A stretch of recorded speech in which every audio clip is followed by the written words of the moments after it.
to over $1 billion in planned investments under my administration. That is a record for any 2-year period, and we are blessed here in the Commonwealth over this period of time to see such incredible investment. Kentucky's bourbon and spirits industry is seeing unprecedented growth, and it remains one of the most important pieces to the Commonwealth's overall economy and to our tourism industry. I want to thank Casey Jones Distillery's leadership for their continued investment in the Commonwealth and in the Christian County community. And I'd like to note that that community is right there, along where the worst tornado event of our lifetime hit, impacting the surrounding community. So when we create 15 new jobs just on the other side of the pennyroyal than Dawson Springs, it is something that's really going to help our people. So now I'd like to welcome Cody Turner, a partner with Casey Jones Distillery, to share a few words about the project.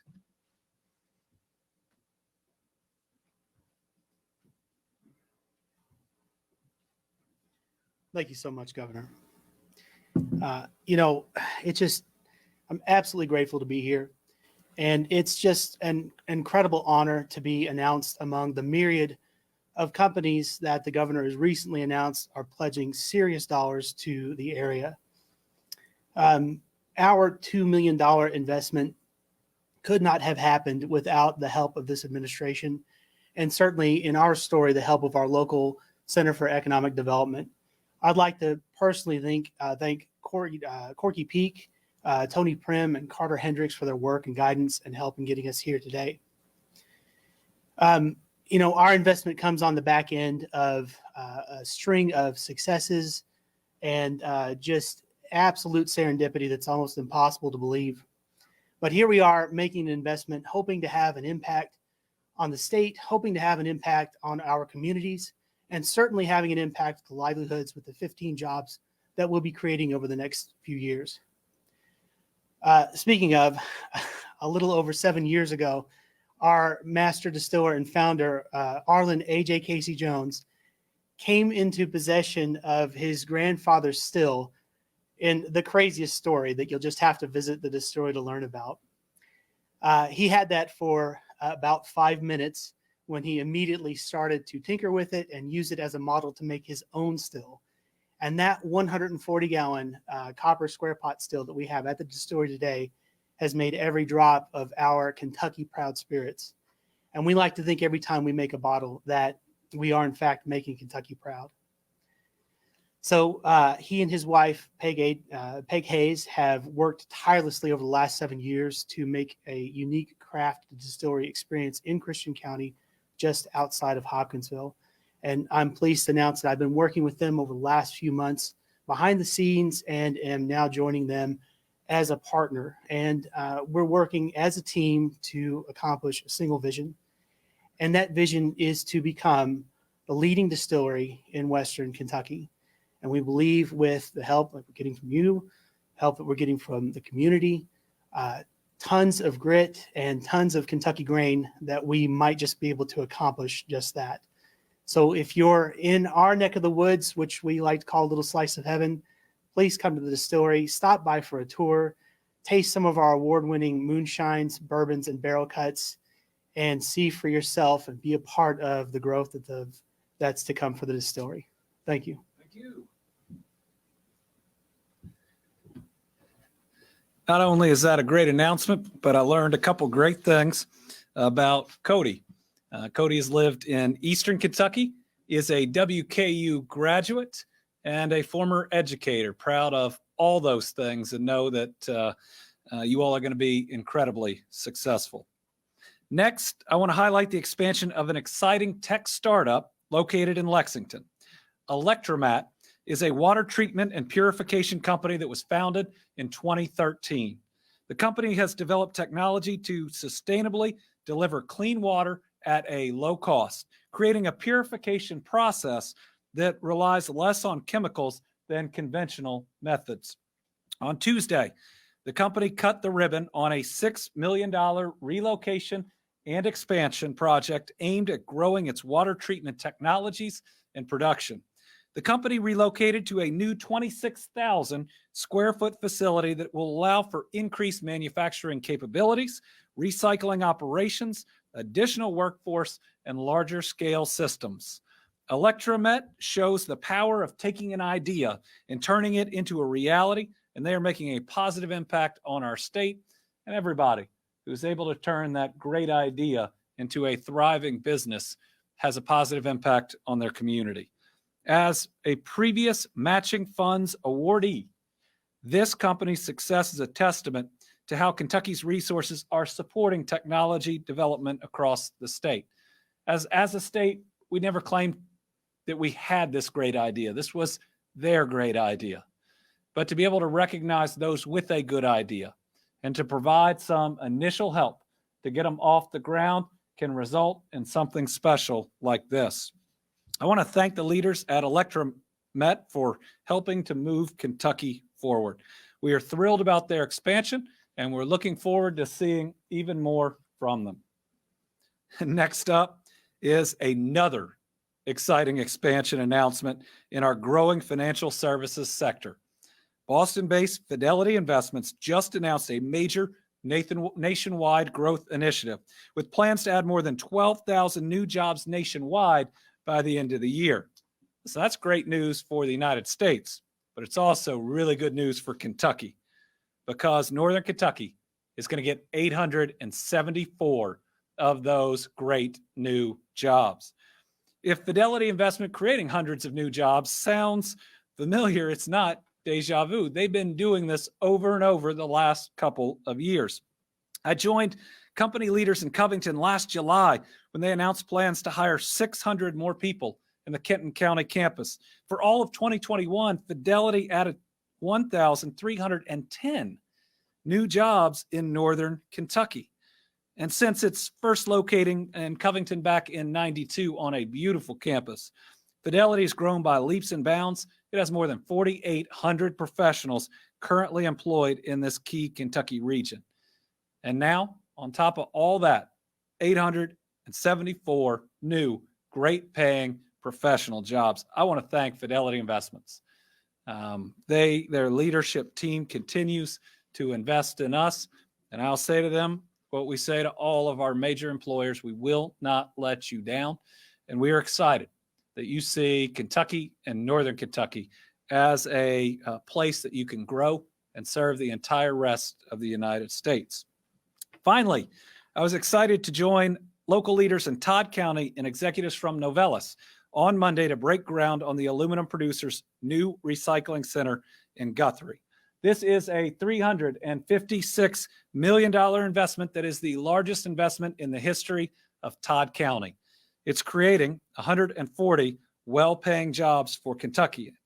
This new facility was announced in January, but that was just after last October when we opened up their $300+ million facility that's right next to where we're breaking ground at the time. That was the largest investment in Todd County history. So fair to say Todd County is on a roll, partnering with Novelis, now seeing over $600 million of investment just over the last several years. That last project created 150 jobs there, meaning $600 million, 290 new jobs announced just over the last several years. Novelis has also been operating in Berea, a beverage can recycling facility that opened in 1989. So this is a company that is heavily invested in us. Both of Novelis's operations in Guthrie will serve Kentucky's already strong and growing automotive sector. This recycling center joins other recent announcements in pushing Kentucky towards a more sustainable future. Recycled aluminum has roughly 95% less in carbon footprint than using new aluminum. So thank you to Novelis's leaders for believing in us. And folks, let's keep this amazing momentum moving forward. All right, some good news on our tornado rebuilding front, especially for our localities. So last week, I was pleased to announce that Hopkins County was receiving $8.5 million in the West Kentucky state aid funding for Emergency, or SAFE Fund, to help support the community's ongoing cleanup and recovery efforts in the wake of the most devastating tornadoes of our lifetime. Hopkins was the first county to receive money from the SAFE Fund, which I asked the General Assembly to pass during the 2022 legislative session, and I am grateful that they did. The SAFE Fund provides much needed financial assistance to eligible cities, counties, and nonprofit utilities in Western Kentucky as they continue to remove debris and to rebuild. Today, I'm happy to announce another round of $6.1 million in SAFE Fund awards to 7 Western Kentucky cities, counties, and utilities to help with the cost of rebuilding. Today's fund awards include more than $2.8 million for the city of Mayfield, more than $811,000 for the Marshall County Fiscal Court, more than $44,000 for the city of Bowling Green. Mayfield Electric and Water System will receive a little more than $2 million. Hickman County Fiscal Court will receive a little more than $17,000. Caldwell County Fiscal Court is set to receive nearly $200,000. And the city of Dawson Springs will receive more than $121,000. These are all based on applications for needs that fit inside the language that was passed by the General Assembly. And there will be ongoing awards to these entities and more. We are working with them on what qualifies and what doesn't. So just because you see an award of a certain amount here doesn't mean that there isn't more possibility going forward. And again, we are working directly with these groups. Applications are required, but I'm very pleased at how quickly we are getting these dollars out. We anticipate more awards for additional funding will be coming soon for some of these same entities for non-FEMA eligible expenses, which ease some of the financial strain these communities face. These storms were strong, but our people in Western Kentucky are stronger. I want to thank everybody who's accepting funding on behalf of their community. Mayfield Mayor Kathy Onan, Benton Mayor Rita Dotson, Bowling Green Mayor Todd Alcott, Hickman County Judge Executive Kenny Wilson, Caldwell County Judge Executive Larry Curling, Dawson Springs Mayor Chris Smiley. We will continue to stand with them. I don't think we have videos today, but I think we will be on the ground possibly as early as next week with another big announcement about rebuilding and some more investment to ensure that we can draw more jobs into these communities. To the folks of Western Kentucky, we promised we weren't going anywhere, and we are not. We know that major investments are needed to repair and rebuild, and we're making them. And I'm grateful to the General Assembly for helping free up dollars for those. Every life, every home, every structure needs to be rebuilt, and we're going to be there with you every step of the way, making more and more and more progress as we go. Okay, one more bit of good news today, and that is on public safety. Now, I've said before that public safety is a top priority of my administration, and it's one of the most basic functions of government to make sure our people are safe. And to create a better, safer Kentucky, we've got to have enough personnel in areas critical to public safety. And these last couple of years, due to many challenges, one is the pandemic, but another was insufficient salaries that simply could not compete with other states and other entities. We have had understaffed public safety agencies that have made us less safe in our communities. That's like the state police, the Department of Corrections, and the Department of Juvenile Justice. They have struggled with retention, but there is hope on the horizon, and we're actually proud to report positive news and steps in retention in the area of public safety. Since January of this year, the Department of Corrections has had only one prison staff member resign due to salary. While there have been other resignations, and there always are for other reasons, such as health or moving, things that just happen in people's lives, there's been only one person who has left and stated that salary is the reason. DOC is also seeing a good increase in new correctional officer applications. something that we had not seen over the past couple years. Recently, as one example, Little Sandy Correctional Complex received 40 new applicants, while Eastern Kentucky Correctional Complex, I was there last week, received 30 new applicants in one register. That is for one slot that was advertised. These are our two largest prisons per population, number of inmates in the state, and it's imperative that they're fully staffed. Got to talk to one of these wardens, very excited about the turnaround that we are seeing and the interest. For several months, DOC has experienced correctional officer vacancy rates in the 60 to 70% range. We're happy to report that several prisons are now in the 30 to 40% range, which not acceptable. We know it's got to get better, but is a huge improvement and shows we are on the right path. 2 of our state prisons are in the low teens for correctional officer vacancy rates. Department for Juvenile Justice also seeing increases in staff retention and new hires at their facilities located in rural areas. While other facilities in Northern Kentucky and Louisville continue to experience high vacancy rates, DJJ continues to recruit heavily. The primary reason individuals say they choose to work at DJJ is that they feel called upon to help youth and to better their communities, but they also have their own families to consider. And so to get someone to be able to do what is a really hard job, they've got to receive adequate compensation for the tough work that they do. So both DOC and DJJ have attested that the 10% raise provided to security staff in December, something we did in response to these vacancies.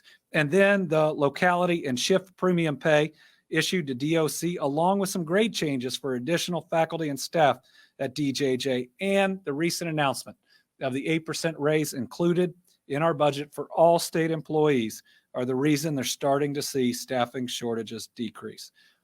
Our people deserve to be paid for really tough work. They deserve to be paid competitively too. And with no major retention program like a pension around anymore for new hires, we've got to be competitive, because just one bad day and you can lose an individual to another job. But another area that we are seeing incredible gains and that we must have fully staffed as we move into the future is our state police. For the past year, they've been heavily recruiting and advocating for competitive salaries. I asked the General Assembly to pass a law that provided a $15,000 pay raise for state troopers and for enhanced benefits. And this year, we got it done. And now KSP has seen a drastic decrease in resignation of troopers, and we actually have numerous former troopers that left for various reasons that have requested to be reinstated with KSP. Additionally, it was recently reported that projected retirements for this year are very, very, very low compared to the past several years, if not going further back. And KSP Class 102, which is slated to begin in June 2022, is expected to start with approximately 80 recruits. That is very high for classes we have recently seen. KSP Cadet Class 101, which graduated in late March, was the largest graduating class since 2014 and had the largest number of new cadets ever to report on the first day of basic training. KSP Commissioner Philip P.J. Burnett, who is doing a great job, has expressed that due to trooper raises, the agency feels they could potentially return to the historic trooper numbers of 1,006 within 5 years, which is cause for recognition when we reach it, cause for celebration, and that KSP is experiencing some of the lowest sworn, and it's necessary given where they currently are. This is a big deal.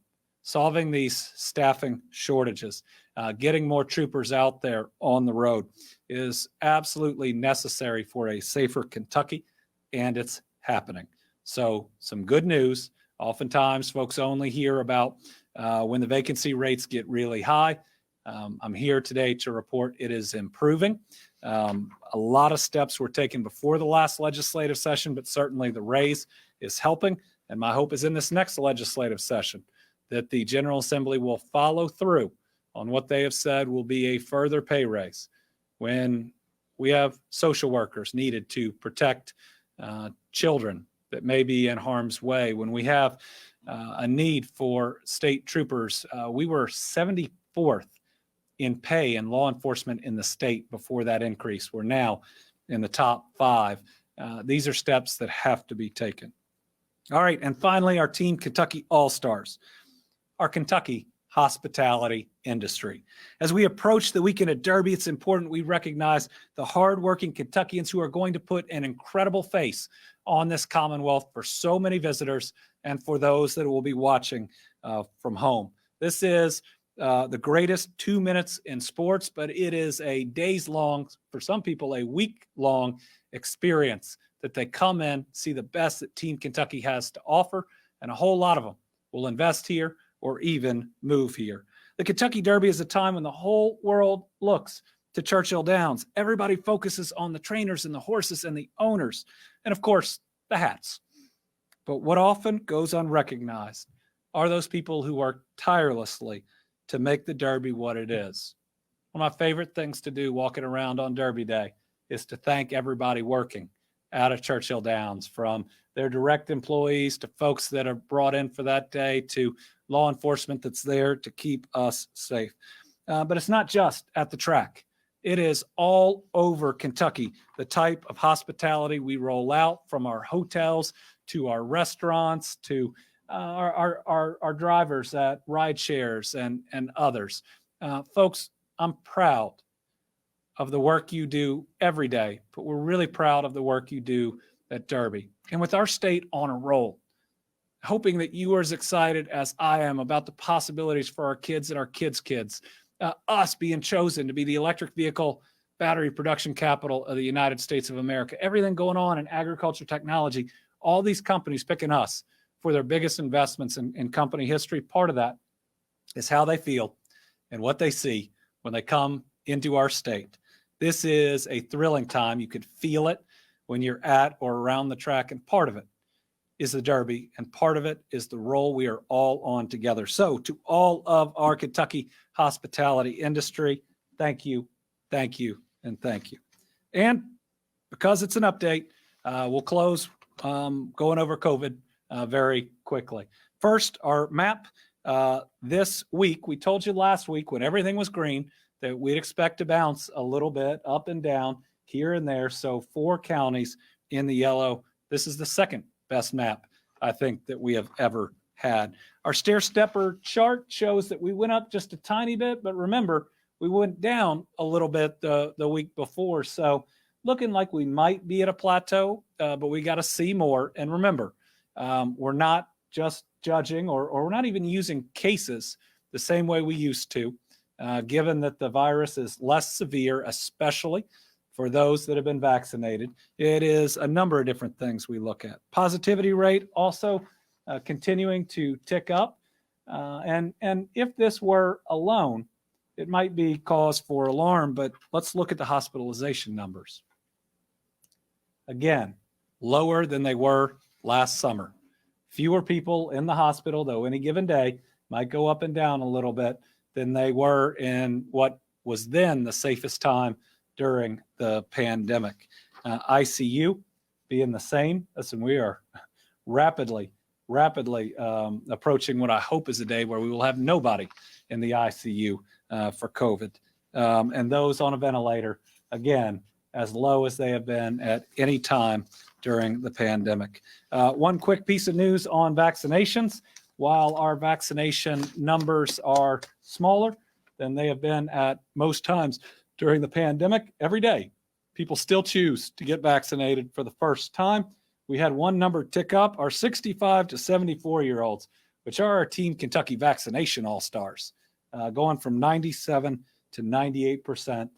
That provides a great amount of protection for them, and we are proud of them. So with that, we'll open it up to questions. I think we will have 6 journalists, 2 in the room and 4 on the line. We'll start with Tom. Thank you, Governor. Happy Derby to you. Happy Derby. 2 things Derby related. First, are you bringing in some out-of-town companies to show off the Commonwealth a little bit during this time? And secondly, who is your pick for the Oaks and the Derby? Well, first, I have not finalized an Oaks pick. On Derby, excited about a couple of friends that are involved in the Derby. And I will admit, until last year, I'm not sure I'd had a friend participating in the Derby. One is Ron Winchell, who is the owner of Epicenter. Ron is one of the owners of Kentucky Downs, where he has made significant investments in the Commonwealth, created hundreds of jobs, and then also a partner in the Corbin track that's coming online with Keeneland, as well as in Bowling Green. This is a guy that loves Kentucky, has invested significantly in it, has been a big driver of economic development. So, of course, we got to root for his horse, which happens, I think, to be the favorite or the runner-up right there, really close. A lot of trainers. They're wonderful people. I know Kenny McPeak pretty well. I know he's got 2 great horses in it. So I wish him luck as well. We will have an economic development group that are coming in. We use it more to say thank you than anything else. Folks that have made significant investments in the Commonwealth over the last several years that are creating hundreds, if not thousands of jobs will be here, soaking it in. And we will take every opportunity to say thank you for your large investment. Please feel free to invest more, because that's how you get to come back to another Kentucky Derby. Bodie. Thank you, Governor. I want to refer back to a bill from the general session, Senate Bill 216. It was a bill you had originally vetoed that was later overridden by the General Assembly. Just to jog your memory a bit, it involved a post-election audit process, machine video surveillance, and transition to paper ballots. As we go into this upcoming primary election on the 17th, I'm curious to hear about your assessment of our state's election security. I believe that veto was based on the legislature trying to lessen the amount of financial reports that they were required to file.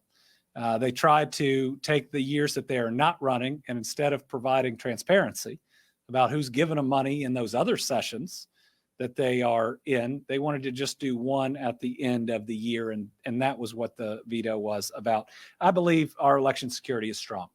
Having been Attorney General and been a part of the election security task force, actually, we used to have it in the AG's office where we would invite all the others in, hearing about complaints that are in real time. We do not have significant election security or fraud issues. We've had, a couple of small things pop up here and there. We had one person claiming to be a police officer in a polling station that wasn't, and we addressed that. But overall, people should feel confident in the security of our elections going into them. Karen Czar, WUKY. Thank you, Governor. Thank you, Virginia. Governor, will your entire family be attending the Derby? And the reason I ask that is with the different age ranges, do you have any COVID additional safety concerns depending on the age range or recommendations to other families? And also, you mentioned thanking everyone, but what else are you most looking forward to in this year's Derby? It's your first as governor with no COVID restrictions. Thank you. Well, I'm looking forward to people being able to get out and really enjoy. We have asked a lot from people over these last couple of years. We asked for a lot of sacrifices. And with where we are in COVID, while it hasn't gone away, it's okay to celebrate. With everything that we've given up for a period of time, I want people to enjoy, have a good time, and I'm really looking forward to feeling that energy and to watching everybody else be able to have a good time. I will have family that are there. We'll be taking masks with us. Again, my kids, my wife, just like everybody else, know all about how this thing spreads now. They're all fully vaccinated. And to be able to look at any situation that you're in, and if you feel uncomfortable, to be able to put that mask on, that's what I would recommend to everybody else out there. But I'd remind everybody, you're pretty safe from where the virus is right now if you're fully vaccinated and boosted. If you are unvaccinated, this virus can still be very difficult on your health. Debbie Yetter, Courier-Journal. Yeah, thank you. With the positivity rate continuing to edge up a little bit, are you concerned about another surge rather this summer? Some health experts are saying, given all these new variants that keep surfacing, we could be in store for yet another one in the coming weeks. I think it really depends on how much cases and positivity have decoupled from hospitalizations and ICUs and other numbers.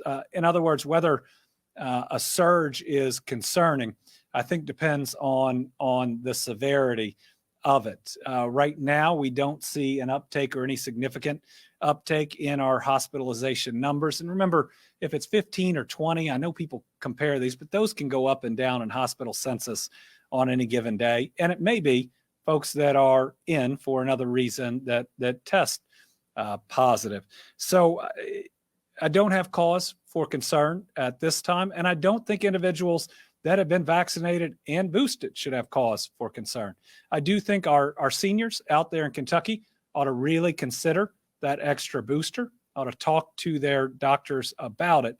But I don't think any of us know with our levels of vaccination exactly what an uptick will look like. You know, certainly we would have some evidence of moving from pandemic to endemic if case numbers go up, but hospitalizations and everything else stay down. The other thing that I believe is that people now can watch the numbers, and you will see if they go up significantly, more people will put on a mask to protect themselves. Melissa Patrick, Kentucky Health News. Hi, Governor. Can you give us an update on your medical cannabis task force and what your lawyers are finding about whether you can move forward with an executive order in that arena?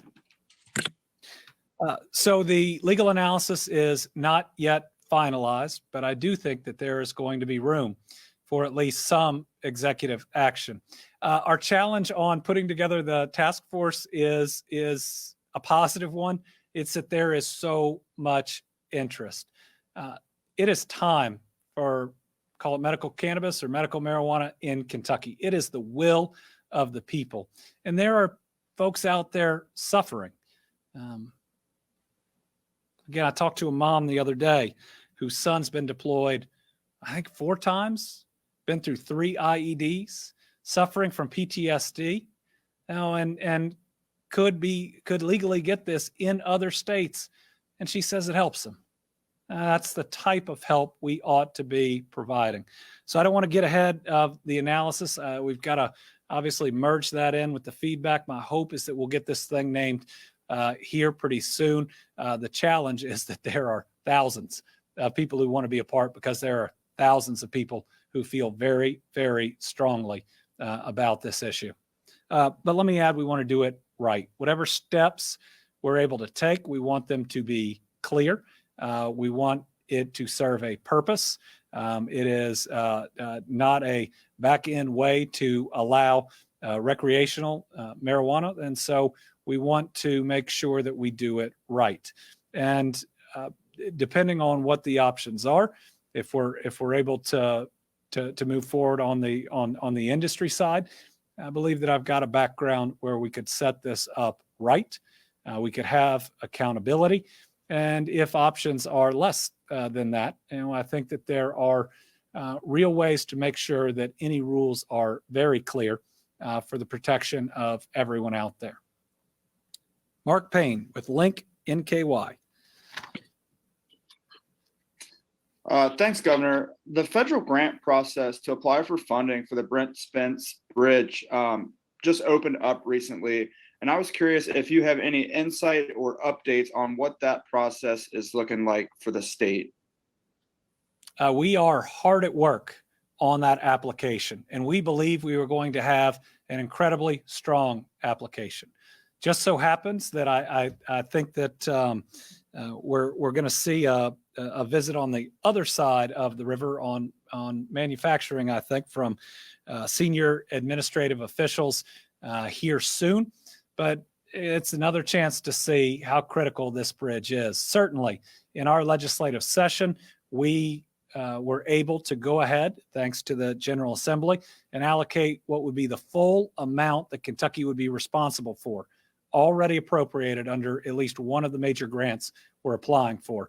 I think that gives us a leg up. I doubt any other state can already say to the federal government, if you provide this grant that's out there, our money is already accounted for. Let's stick a shovel in the ground and let's get going. I also don't think there's another bridge in America that carries as much of the nation's GDP and is in the shape or needs a companion bridge as badly as this one. So I think we have taken more steps than anywhere else to put together the best application.